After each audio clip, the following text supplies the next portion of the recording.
pues también hay que ponerle la lupa a una situación que está ocurriendo no solamente en Colombia, sino en el mundo. Y es que debido a la pandemia por el COVID-19, muchos padres y madres de familia han muerto y los niños, las niñas han quedado huérfanos, han perdido a sus padres. Esto pues obviamente por ahora quizás no se ve, pero pues es una situación que puede generarse, puede prestarse para que hayan problemas, inclusive recordemos cómo es de grave que un niño o una niña pierda sus padres.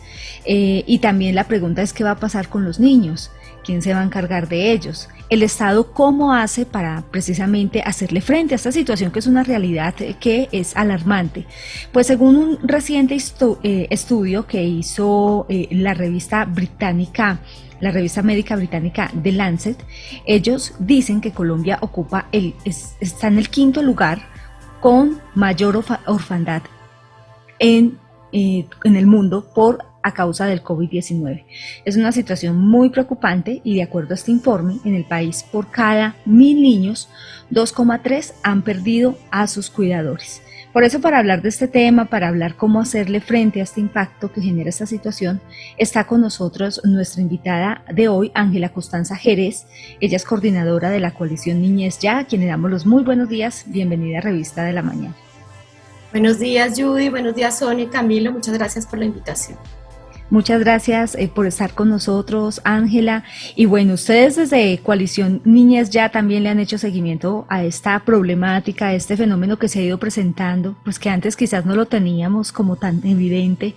Y cuéntenos ustedes, pues, qué han evidenciado, cuáles son las consecuencias de que los niños pierdan a sus padres. Pues bueno, esto obviamente afecta un montón. Yo voy a referirme a este tema, pero después también quiero contarles de otros circunstancias, de otros temas que hemos visto de impacto de la pandemia a los niños. Pero efectivamente lo que señalan los expertos que trabajan estos temas es que pues el perder un ser querido para cualquier ser humano es terrible, pero en particular los papás pues todavía más y más si son pequeños.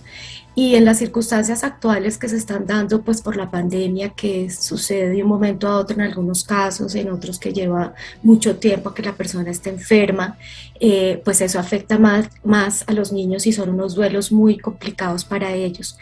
¿Qué vemos nosotros y qué alertamos? Que además de estas circunstancias, pues hay otras que llevan a que los niños de pronto sean alejados de sus familias, que sobre eso podemos conversar más para que veamos qué es lo que tiene de impacto eso. Y también pues todo lo que significa de su tema emocional. Entonces por un lado es la parte emocional y por el otro lado todo lo que significa para ellos en su vida, en su impacto para su desarrollo, no solamente emocional sino físico y en general para el resto de la vida. Y dentro de ese impacto, normalmente siempre la pregunta que nos hacemos y cuando vemos noticias como esta decimos, bueno, ¿y los niños en las manos de quién quedaron? Uno se imagina, en la mano pues quedó a cuidado de los abuelitos, de la tía, del hermano mayor o quizás de un familiar más lejano. ¿Qué seguimiento ustedes han podido hacer de estos niños? ¿Qué casos quizás de pronto tienen de pronto referencia? ¿Qué pasa con los niños cuando pierden sus padres? Aparte del trauma de perder a sus padres. Es importante tener este concepto que además lo maneja UNICEF y lo manejan en general todas las organizaciones que trabajan con la niñez. Orfandad significa que tú pierdes a uno o a las dos personas que te cuidan, no solamente digamos al papá y la mamá, porque además la estructura familiar que existe no es la típica, que todos creemos que es papá, mamá y los niños, no, hay unas estructuras familiares diferentísimas. De hecho, nosotros acabamos de hacer un estudio, un informe en el que vemos que entre el 2005 y el 2017 cambió la estructura familiar en Colombia. Les doy un dato muy interesante y es que resulta que se disparó 10 puntos del casi 30%, 29.9% a 40% el número de hogares que tienen a la mamá como cabeza de familia. Y son mamás que además no tienen los mejores niveles económicos para atender a sus hijos. Ya sabemos lo que pasa cuando eso sucede. ¿A qué voy con todo esto? Entonces, cuando los niños pierden a un ser querido que los está cuidando, que también puede ser el abuelito o la abuelita, y si además pierde la persona que da ingresos a la familia, y si además la familia está compuesta o su cabeza es la mamá, que ya no cuenta con otra persona que le ayude con los ingresos, pues eso genera una cantidad de circunstancias sobre las cuales hay que tener atención, y es lo que nosotros hemos alertado, más que de casos específicos, porque no hemos hecho seguimiento a un caso específico, sino en general a lo que está pasando. Y ahora les voy a contar otros datos de unas consultas que hicimos con niños que están en procesos de protección, qué es lo que pasa cuando sucede esto y no hay efectivamente todas las posibilidades en su familia para que sean acogidos y para que los lleven bien en todo el proceso de duelo, pero de lo que sigue, porque eso además tiene que ver con la pobreza que estamos viviendo en el país. O sea, son varios elementos que es importante analizar y estar rodeando estas familias que están teniendo estas circunstancias tan complejas para los niños, porque los niños siempre tienen que estar en primer lugar. Uno de los datos que decía Lancet, que le llama a uno mucho la atención, es que decía una investigadora: por cada 2 adultos que mueren, queda un niño huérfano en el mundo, por cada 2 adultos que mueren. Entonces, esto es gravísimo, esto hay que estar revisando por todo lo que le va a suceder a ese niño dependiendo de las circunstancias de su familia. Con respecto a ese tema de la estructura familiar y de los cuidadores de los niños, ¿cómo se deben replantear las instituciones? Y es que cuando empezó el COVID-19, algunos lo veíamos como muy alejado del tema de la pandemia. Ya después veíamos que familiares, en nuestro núcleo familiar, muchas personas se contagiaban de COVID. Veíamos también personas cercanas y veíamos casos de familias de niños que quedaban huérfanos porque sus padres ya no estaban, o los cuidadores. Yo tengo un caso que es cercano, de una mamá separada de su papá. La mamá era la cuidadora junto con su abuelita, ese era el núcleo familiar, abuelita, mamá y 2 niños. El papá pues estaba de alguna manera como denunciado por el tema de alimentación, y ahora pues la mamá desafortunadamente murió por COVID-19. ¿Sí? La abuelita quedó con los niños obviamente porque ese era el núcleo familiar, ella ahora era la otra cuidadora. Sin embargo, el papá quiere aprovechar ese momento o esta circunstancia mejor para quitarle los niños a la abuela. Entonces la pregunta es, ¿cómo se debe replantear también las instituciones? Porque ahí entra, por ejemplo, el Instituto Colombiano de Bienestar Familiar, que dice, no, aquí toca esperar, entonces nos lo llevamos nosotros mientras resolvemos a ver cómo va a ser el tema del cuidado de los niños a partir pues de la muerte de la mamá, perdón. Entonces, ¿cómo replantear también esto? Porque para la abuelita va a ser muy duro de que le alejen a sus nietos, igual a los niños, ese trauma que van a tener los niños ya de que te lo alejen de su abuela y que de pronto pase en manos del cuidado de del papá cuando no han tenido como esa relación tan cercana con él. Sí, nosotros precisamente desde Niñez, ya en estos 5 años que lleva Niñez, ya hemos hecho ese llamado de mirar esas circunstancias particulares, porque lo que efectivamente no es bueno para el tema emocional. Un niño que perdió a su mamá, o sea, todo esto que tocabas de narrar, es terrible para un niño, y si además lo alejan de ese círculo familiar que le da todo su piso como persona, como ser humano, y lo meten en una institución que puede ser muy buena, pero es que es un impacto y un choque grandísimo para él. ¿Qué decimos nosotros? Es importante que ayuden a esa familia a que tenga todos los factores que son protectores para ese niño, que tenga todo el acompañamiento psicosocial, emocional, que revisen sus ingresos familiares para saber cómo los pueden tener, que vean todas las circunstancias anteriores. Tú mencionas, fue denunciado por temas de alimentación y todo, pues ya sabemos que no pueden atenderlos bien.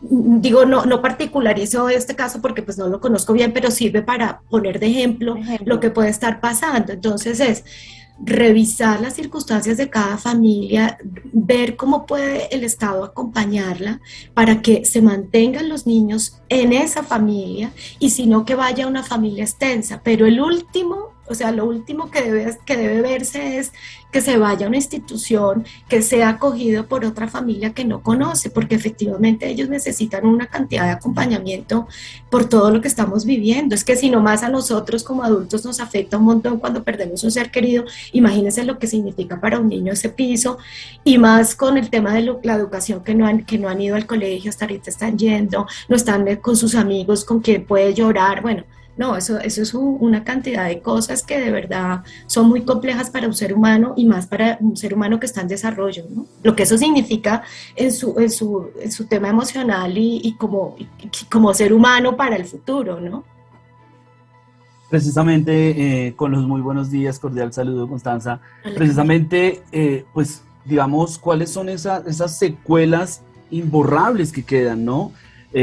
Por más, digamos, de que se acomoden los niños con sus abuelos o con un tío, o incluso con este caso, con el padre, su primogénito, su papá, bueno, biológico, perdón, así no tenga mucho contacto, pero queda, digamos, con alguien que es familia, ¿no? Pero más allá de esto, ¿cuáles son esas, digamos, esas marcas que quedan en los niños? O sea, en temas educativos, en temas psicosociales, en temas de autoestima, en temas también físicos, digamos, que podemos también encontrar en eso porque es absolutamente grave. La muerte, yo creo que de alguno de los dos padres que podamos tener, pues afecta muchísimo así seamos adultos, ¿no? Y queda Claro. hasta el resto de nuestras vidas, hasta que faltemos también nosotros. Y en un niño, pues, ¿cómo será esto? ¿Cuáles son esas secuelas y qué podemos, digamos, atender ahí inmediatamente para que estas huellas, pues, eternas, digo yo, de toda la vida, pues no queden, digamos, tan profundas con los niños? Ujú.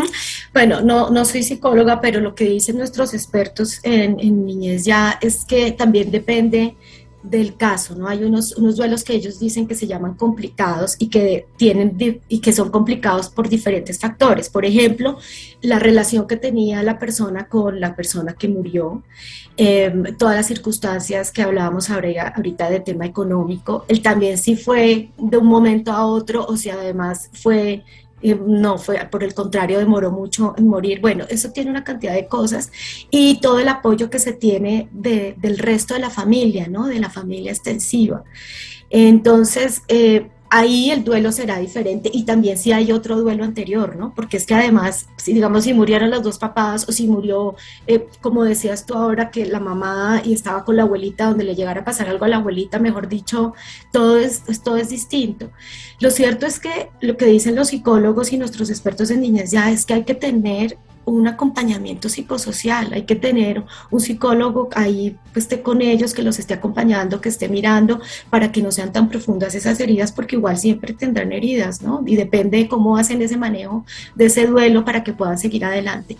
Y yo, sin ser psicóloga, pero con todas las cosas que hemos trabajado, también digo un tema adicional y es ya lo ha demostrado la ciencia, la neurociencia, y es que en los primeros 5 años de vida, pues suceden todas las conexiones en el cerebro.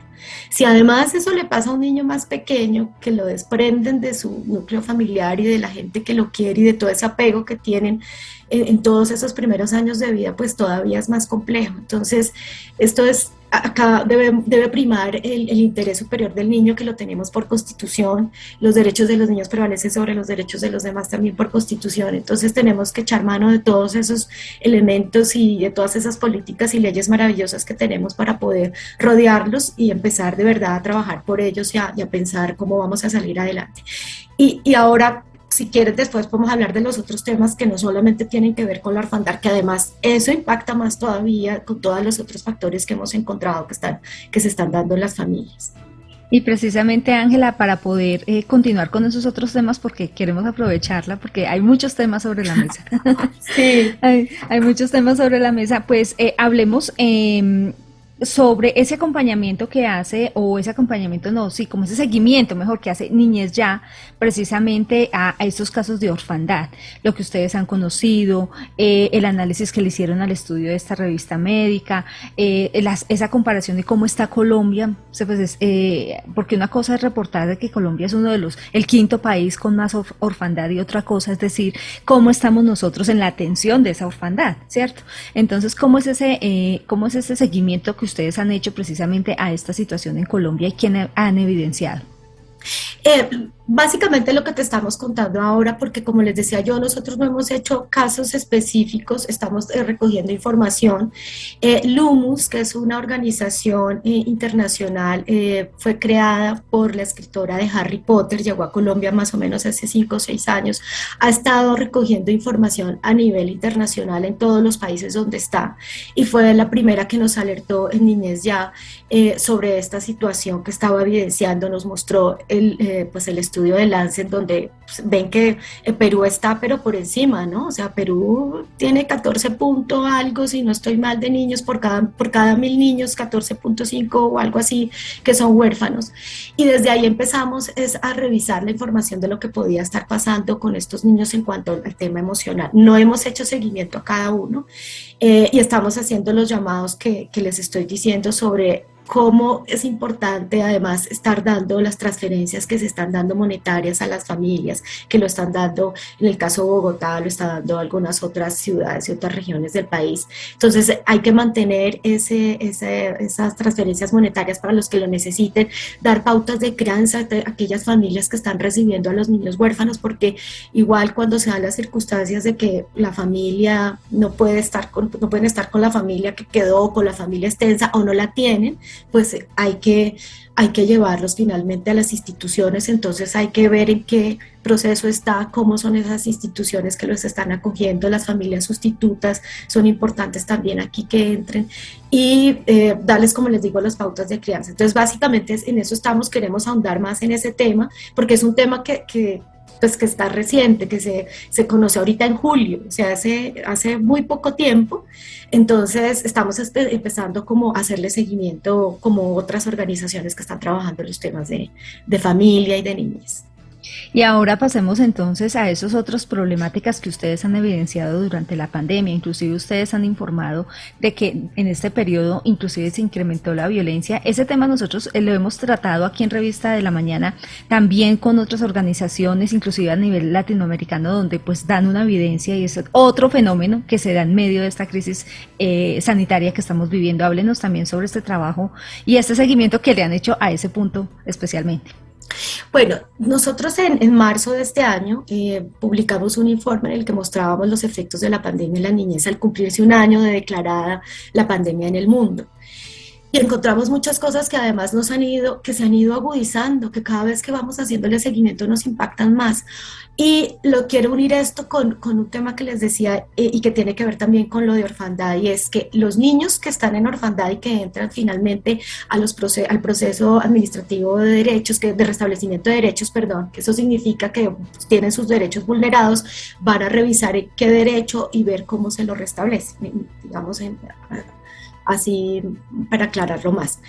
Estuvimos haciendo una consulta con algunos de ellos. Consultamos a 104 niños entre los 12 y 17 años, y nos llamó mucho la atención que algunos de ellos decían que sí era importante que estuvieran fuera de sus familias, así las extrañaran, sin tener un tema de orfandad, sin que se hubiera perdido su papá, su mamá, sin que los estuvieran vulnerando los derechos por un tema de alimentación, porque resulta que no están teniendo ni con qué comer en sus casas, y pues de ahí para allá otras cosas, ¿no? No tienen vivienda, no tienen acceso a educación, pero para ellos lo más importante es la alimentación, y que además porque la alimentación permite el desarrollo de una persona, ¿no? Y más si es un niño menor de 5 años. La desnutrición en el país está en 10.5 según la ENSIN 2015, porque no tenemos otro dato más actual. Pero ya nos llamaba la atención en eso. En Bogotá, que acaban de sacar unas cifras, Bogotá Cómo Vamos y la Fundación Éxito, diciendo que aumentó 3 puntos entre el 2019 y 2020, llegó al 15.5 en Bogotá nomás, que tiene además el mayor número de niños, que están además la mayor cantidad de migrantes. Todo esto les estoy diciendo que esto del tema de la alimentación, el tema de la pobreza y el tema de la seguridad y el conflicto que además está agudizando la violencia en el país, están impactando más a la niñez. Y esto pues nos impacta a todos, pero sobre todo a los niños. Y si no empezamos a ver todos estos factores, esto es una bomba de tiempo. Podemos tener graves circunstancias más allá por todo lo que está pasando, y estos seres humanos están teniendo un desarrollo perdido, vamos a tener una generación perdida con todo lo que eso está dando. Estamos retrocediendo. Hace un momento, hoy se han dado la noticia de la pobreza multidimensional, que la pobreza multidimensional no es solamente ingresos, tiene que ver con el acceso a educación, con el acceso a la vivienda, a la salud y otros elementos más. Hay 9 millones de personas pobres en el país y se da más en la zona rural que en la zona urbana, como ya lo sabemos, más en la zona pacífica, el 30% de los hogares son pobres, más en la zona atlántica. Y entonces todo esto está dándonos como un panorama en el que, bueno, tenemos que hacer algo pronto y obviamente los niños ahí son los más impactados siempre. Entonces, bueno, no sé, acá podríamos extendernos porque podríamos hablar de la educación, podríamos hablar de otras cosas, pero lo que en este momento nos está llamando mucho la atención es la parte, lo que tiene que ver con alimentación, que los niños están entrando al sistema por alimentación, y nos está llamando mucho la atención lo que tiene que ver con pobreza y con violencia.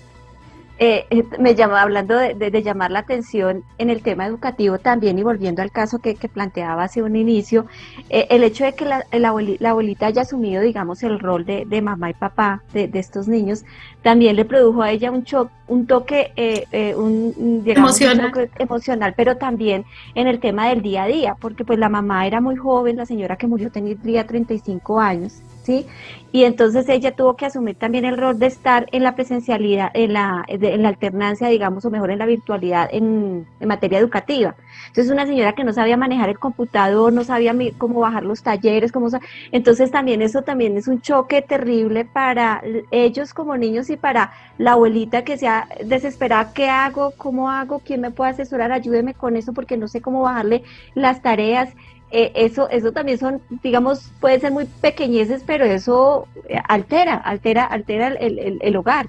Claro que sí. En lo que nosotros vimos en este informe que les cuento a comienzo de año, veíamos el estrés que estaba generando en las familias, todas las circunstancias, pero sobre todo el tema educativo. Tú lo estás contando perfecto, Sonia, eso es lo que vivía mucha gente, que además, incluso los que más o menos tenemos habilidades tecnológicas, que yo no soy mucho de esas, pero pasaba eso, y eso estresaba. Incluso la gente que es calmada, que tiene la posibilidad de responder mejor a los niños, pues les pegaban un grito, porque además su jefe le estaba exigiendo, pero además tú tenías que ir a hacer el almuerzo, y todo el mundo con horarios diferentes en la casa para poder responder a todo, pues eso genera mucho estrés. Y los niños más pequeños, sobre todo, que ni siquiera podían estar enfrente de un computador, porque un niño entre 2 y 4 años pues no lo aguanta, y más todavía más chiquitos. Entonces, esto de verdad que el tema de salud mental está siendo muy grave, o sea, estamos impactando mucho, y es bueno que los niños hayan retornado al colegio. El colegio efectivamente es como el habilitante de todos los otros derechos. Allá los niños, los profesores van a poder saber en qué estado llegaron, o sea, saber no solamente su tema emocional, sino también el tema físico, el tema de nutrición. Ayer estaba en la reunión del colegio de mi hijo y decían, mira, llegaron unos más gorditos, otros más flacos, otros muy callados, otros habladores, y hay que hacerles un acompañamiento, pues porque hay que ver cómo está cada uno de ellos, qué pasó con su familia, los problemas económicos que están teniendo. Entonces, pues lo que acabas tú de decir, Sonia, le pasa, yo creo que todo el mundo, ya la abuelita pues más, o sea, ya hay que estar pendiente de ella porque ella puede explotar. Que tú mencionabas ahorita, Judy, lo de la violencia. Nosotros vimos que se incrementó 47% la violencia intrafamiliar, el maltrato infantil entre el 2019 y el 2020. Al comienzo de año, de 2020, no se vio pues porque no había cómo denunciar, los niños no iban al colegio, los niños no iban al médico, entonces no había quien viera que estaban viviendo una circunstancia pues que estaba afectándolos. Cuando empiezan a ir y cuando además ya pues en alternancia, y sobre todo cuando ICBF refuerza, porque ICBF cuando se da cuenta de todo eso hay que reconocer que puso otras líneas de atención, envió gente a territorio, bueno, hizo una cantidad de cosas, y cuando todo eso se da, pues se dispara y aún así hay subregistro. Entonces, ay no, esto de verdad que hay que ponerle mucho cuidado. Nuestros niños no solamente son el futuro, son el presente. Un niño que no vive ahorita algo, ya no, o sea, ya su desarrollo se impactó para siempre. Entonces, su presente y su futuro se va a ver mal, pero además no solamente el de él, sino el de todo el país, porque es que un país depende del capital humano, de cómo se desarrolló cada uno de los seres que viven en ese país, y si uno de ellos estuvo mal, pues el resto va a estar mal. Claro, son las consecuencias a futuro. Inclusive uno puede decir que ahora nos quejamos mucho, que el incremento de la violencia, que la inseguridad, pero si uno se pone a mirar que el problema es más de fondo, ¿no? Es más atrás. Si nos ponemos a mirar la historia de esas personas que están involucradas en esos temas, digamos, delictivos, uno se pone a mirar, bueno, y es que aquí hay un niño que cuando pequeño tuvo este trauma, tuvo este inconveniente, tuvo esta dificultad en su familia, perdió a sus padres, entonces es que esa es una problemática que si no se atiende ahorita, a futuro puede ser mayor. Y por eso en ese estudio que ustedes hicieron, precisamente que hemos hablado en estos instantes, ¿cómo ven ustedes la respuesta del gobierno? Como usted bien lo ha dicho, bueno, el ICBF activó más líneas de atención, hizo como más seguimiento, pero ¿cómo ha sido como esa respuesta cuando encuentran y evidencian de que sí hay un incremento de pobreza por un lado, hay un incremento de violencia a los niños? ¿Cómo es esa respuesta? ¿Si ha sido efectiva, si ha sido integral o se han quedado cortos? Pues además hay respuestas distintas, ¿no? Porque tenemos finalmente alcaldes, gobernadores, el gobierno nacional, y se ha dado, yo creo que también en la medida de lo que se ha podido, de acuerdo a cada uno de sus recursos y sus capacidades. Que se pudiera hacer más, claro, todos quisiéramos hacer más, pues porque es que esto nos golpeó muy duro. Pero lo que sí es cierto que nosotros vimos, y es que hicimos seguimiento a los planes de desarrollo territorial, que son los que finalmente dan el derrotero, lo que hay que hacer. Y el gobierno amplió el tiempo para que fueran aprobados esos planes de desarrollo territorial. Y a pesar de eso, solamente el 60% de los planes de desarrollo territorial, nosotros revisamos los 32 departamentos y 31 capitales, ciudades capitales, que al momento de que hicimos el ejercicio habían sido aprobados sus planes de desarrollo. Nos faltó Armenia porque en ese momento no había sido aprobado.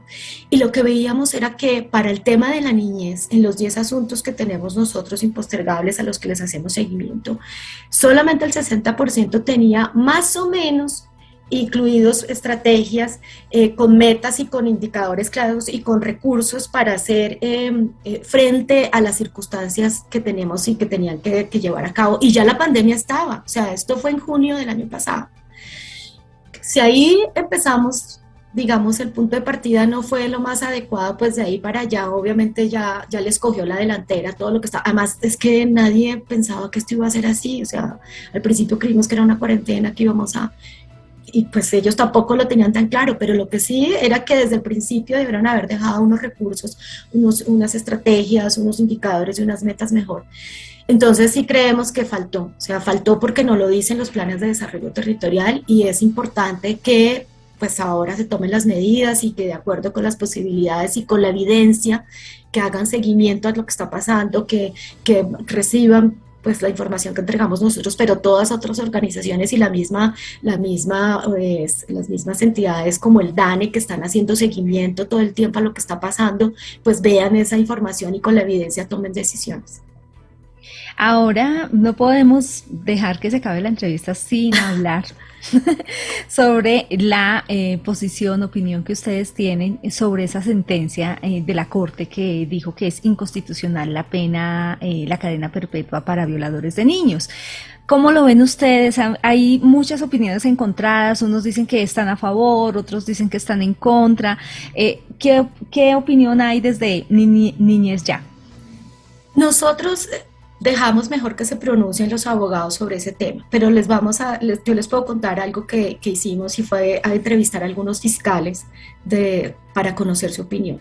Y ellos nos decían, miren, el sistema acusatorio lo que nos lleva a nosotros como fiscales es a buscar la información para tener todos los elementos probatorios para que esa persona que cometió el delito pues sea juzgada. ¿Qué está pasando? Resulta que, lo dicen las cifras de medicina legal, la mayoría de los victimarios son un familiar del niño. La mayoría. Yo ahorita no me acuerdo de la cifra, pero es más del 70%. Entonces, si tienen que acusar a un familiar. En este momento ha sido muy complicado que se llegue al proceso y la impunidad es muy grande porque los familiares se retractan, porque hay que hacer una cantidad, o sea, se dilata el proceso, el niño ya crece con todo eso que le pasó y sigue en el sistema tratando de probar y de contar, porque él no tiene que probar, de contar lo que le pasó. Nos decían los fiscales, si ahora van a cadena perpetua, los familiares de esta persona que cometió el delito se van a pensar 2 y 3 veces antes de seguir en ese proceso. Y si ahora nos pasa esto, se está dilatando tanto, pues no sabemos qué va a pasar. Nosotros hablamos con muchos fiscales. Nuestro tema ahí fue, para nosotros prevalecen los derechos de los niños. Por encima de todo, la Corte tomó otra decisión ahora y fue la dignidad, que es otro tema. Para nosotros son los niños. Y según lo que nos decían los fiscales, esto no sirve. Pero además de eso, nosotros en este momento tenemos unas leyes que llevan a que las personas que cometen delitos, si se sigue el proceso como debe ser, pues vayan a la cárcel bastantes años. Y además también tenemos leyes que dicen que no hay rebaja de penas para ellos. Entonces, si efectivamente todo eso se cumple, tendríamos la posibilidad de que esta persona vaya lo que debe estar en la cárcel. Ahí es donde está. Entonces nosotros dejamos esa discusión a los abogados, pero solamente les cuento lo que nosotros conversamos y lo digo ya también a manera personal y más como periodista. Yo soy periodista como ustedes, pero tengo, digamos, otra formación en temas de desarrollo y estoy dedicada a la niñez desde hace como 25 años. Entonces ya a manera propia hicimos esas entrevistas y vimos eso. Entonces solamente les dejo eso para que ustedes saquen mejor conclusiones. Y de acuerdo con eso, digamos, para no entrar evidentemente en discusiones jurídicas, nada más y nada menos en discusiones constitucionales, porque pues ayer la Corte profirió ya su providencia frente a esto y digamos que se puso de cierta manera un derecho sobre otro, ¿no? La dignidad sobre seguramente los niños o bueno, lo que demanda esto. Pero en términos generales, Colombia sí está trabajando, el aparato judicial sí está trabajando, la fiscalía está trabajando, las diferentes organizaciones y entidades gubernamentales, estatales están trabajando para el bien de la niñez, porque empezamos obviamente la entrevista y el tema central pues era, digamos, la orfandad, ¿no? Digamos que somos el 5º país según esta publicación más afectado por este flagelo, pero también vemos el tema de violencia, ¿no? Contra los niños, desapariciones, el caso de esta niña Sara Sofía que se apagó en los medios, pero quedamos todos con la duda qué fue lo que pasó, ¿no? O sea, la mamá, es compañero de la mamá, la tía, pues una cosa que uno no entiende, y así muchos casos, ¿no? Hemos visto en los últimos años temas muy mediáticos que son, digamos, tienen mucha relevancia cuando pasan y después se desaparecen, pero que nos dejan absolutamente acongojados como sociedad. Realmente Colombia sí está trabajando bien en esto, o sea, estamos avanzando más allá del tema normativo. ¿Estamos bien o estamos, digamos, en una crisis frente a la atención de la niñez, frente al cuidado? ¿Qué pasa con la familia, no? Que aparentemente, o debe ser mejor, deontológicamente debe ser ese escenario indicado, pero parece ser que es el más peligroso. Pues mira, tú has dicho una cantidad de cosas que son todo eso que tú has dicho. La conclusión nuestra es, no, efectivamente no estamos haciendo lo que toca. Estamos en crisis con los derechos de los niños y por eso existen coaliciones como la nuestra que está desde hace 5 años. Nosotros somos más de 100 organizaciones y redes de la sociedad civil que efectivamente nos unimos porque a pesar de que hemos avanzado en mucho de las garantías de los derechos de los niños, pues no es para todos. O sea, es muy diferente la situación que un niño en una ciudad, pero además dentro de la misma ciudad tampoco es igual, ¿no? Pues porque hay niños de un estrato, que además eso de los estratos que viven circunstancias diferentes. Entonces, efectivamente nos falta mucho por hacer, pero no solamente al gobierno, sino a todos como sociedad, porque es que además, nuevamente, el artículo 44 de la Constitución Nacional dice que primero tenemos el reconocimiento de los derechos, la garantía, ver si van a ser vulnerados para que eso no suceda y que sean restablecidos. Esos son 4 elementos de la protección integral que está en la Constitución. Perdón. y que todos tenemos que llevar a cabo. Pero el tema va a que todo eso de la protección integral nos incumbe a todos, a la sociedad, al Estado y a la familia. Y si la familia, con lo que estábamos conversando ahorita, no está haciendo un entorno protector, acaba de decir el DANE que hay 9 millones de personas en pobreza multidimensional, pero si nos vamos a la monetaria es más, y si nos vamos a la monetaria extrema es más. Entonces ya de entrada las familias no están teniendo las capacidades por ingresos, pero eso es una cosa. Por otro lado, tenemos un tema estructural de violencia en el país de hace años. Nuestra política, y eso tiene que ver con otra ley que también ha sido muy cuestionada y que es muy importante, es la provisión del castigo físico. No tenemos por qué criar a nuestros niños a punta de golpes. Uno entre adultos no se trata con golpe. Si tú no entendiste algo, una orientación del jefe, el jefe no va y te trata a golpes y a gritos, ni siquiera para eso. Y lo puede acusar, ¿no? Lo puede acusar por esto laboral, ¿cómo se llama? Por acoso laboral. Exacto, por acoso laboral. Entonces, ¿por qué a un niño que está en plena formación nosotros lo gritamos, lo maltratamos y le pegamos, le tiramos la chancleta, le damos la cachetada y le damos el pellizco? Eso, ¿por qué le va a interiorizar como una manera de que así tiene que hacer las cosas? Entonces, son tantos elementos que tenemos que cambiar como ciudad, como sociedad, como hacer efectiva nuestra ciudadanía. O sea, los niños además son ciudadanos desde que nacen. Ellos tienen nuestros mismos derechos, ellos tienen derecho a expresar su opinión, a formarla, a que se les tenga en cuenta. Entonces, pues, todo esto tenemos que de verdad hacerlo efectivo. Y tenemos una cantidad de normas, o sea, de verdad que este es un país maravilloso porque tenemos muchas normas, pero ahora tenemos que llevarlas a cabo, tenemos que todos conocerlas y aplicarlas para que este sea otro país diferente y las generaciones no se sigan criando igual. Nosotros, por suerte, yo creo que soy mayor que ustedes, sí, yo soy mayor que ustedes, pero otros, por suerte, nuestros papás no estaban todo el tiempo, no estaban maltratándolo a uno. Bueno, le pegaban el grito, sí, pero digamos era otro tipo de...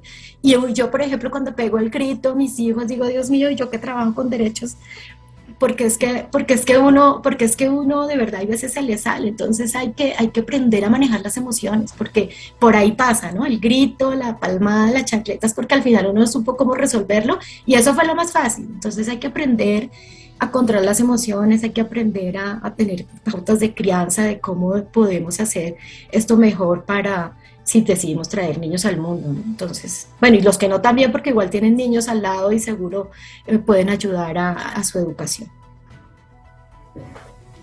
Ya para cerrar, pero aprovechando evidentemente que estamos hablando de esto, a mí me parece pues muy interesante realmente conocer, ¿no? Y tener muchísimas más herramientas para lograr un poco entender esta esquizofrenia a veces de sociedad que tenemos. Pero el tema de la violencia, ¿no? En muchos países, por ejemplo en Francia, hubo un debate muy grande sobre el tema de la ley contra el castigo, ¿no?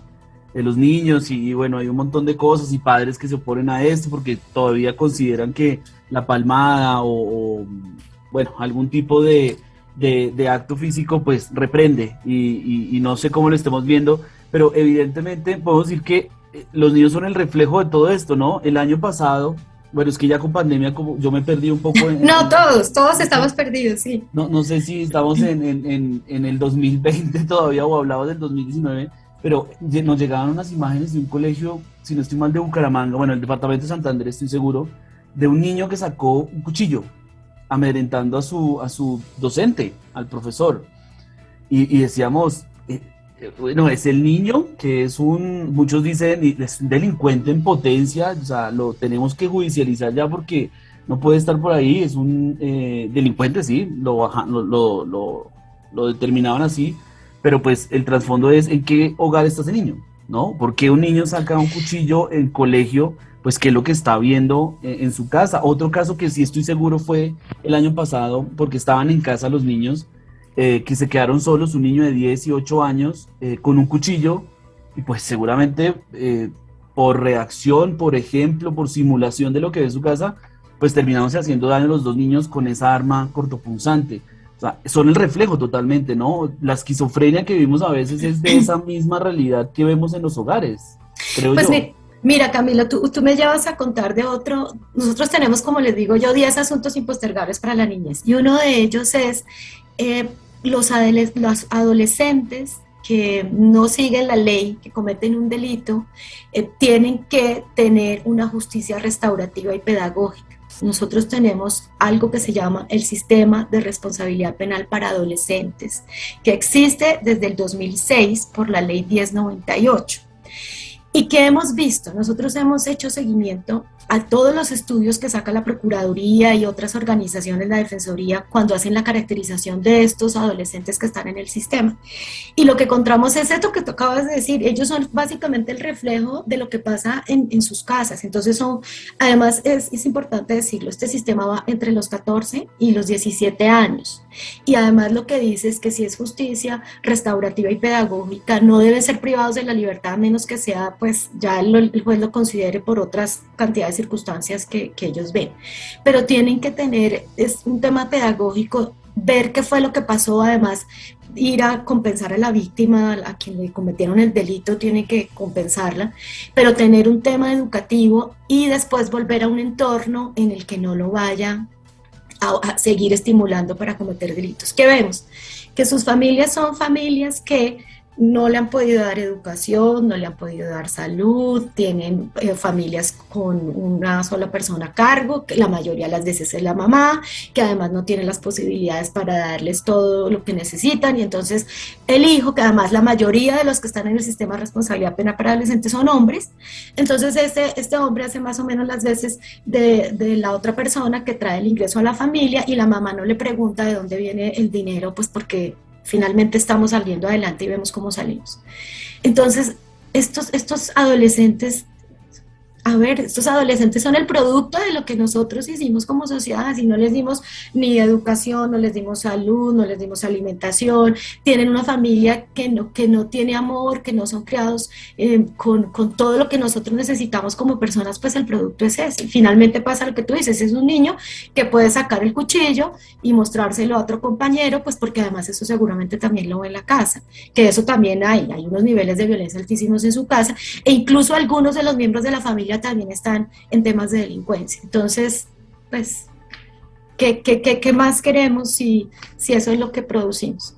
¿Qué más podemos esperar? Finalmente, Ángela, y rápidamente por el tiempo, porque pues ha sido muy generosa con nosotros, háblenos sobre rápidamente esos títulos o esos nombres o esos temas que ustedes les hacen seguimiento y dónde podemos tener también más información sobre lo que ustedes han investigado en Niñez Ya. Ok, en nuestra página web encuentras toda la información. Nosotros desde hace 5 años venimos haciendo seguimiento. Nuestra página web es www.ninezya.org. Ninez, ¿no? Ninez. Porque no sepa exacto, Ninez. La ñ no la deja. Exacto, .org. Y ahí tenemos seguimiento a todo esto que hacemos. Nosotros tenemos 10 asuntos, como les digo, postergables para la niñez, que los llamamos los ya. Y los ya es porque si no sucede en este momento, y lo que les decía yo ahora, pues eso ya no tiene sentido. Ese niño creció sin una cantidad de cosas que son necesarias para su desarrollo integral. El primero es políticas públicas e inversión, que además es transversal a todos nuestros ejes. El segundo es salud y nutrición, educación inicial, educación preescolar básica y media, el fortalecimiento familiar para el cuidado y la crianza, protección contra todo tipo de violencia, juego, participación, sistema de responsabilidad penal adolescente, que en este caso era lo que yo les decía, que son adolescentes con justicia restaurativa y con carácter pedagógico, y el 10º es la cultura de paz, reconciliación y convivencia. Esto es otro derecho que tenemos todos como seres humanos, y es a vivir en paz. Y bueno, ya sabemos cómo estamos, entonces pues... Entonces todos estos derechos, además para los niños todos los derechos están entrelazados, ¿no? O sea, uno no es más importante que otro. Si alguno está faltando, ese ser humano no tiene todo el desarrollo que requiere para poder salir adelante y tener las oportunidades que quiera tener cuando sea adulto, ¿no? Y que necesita.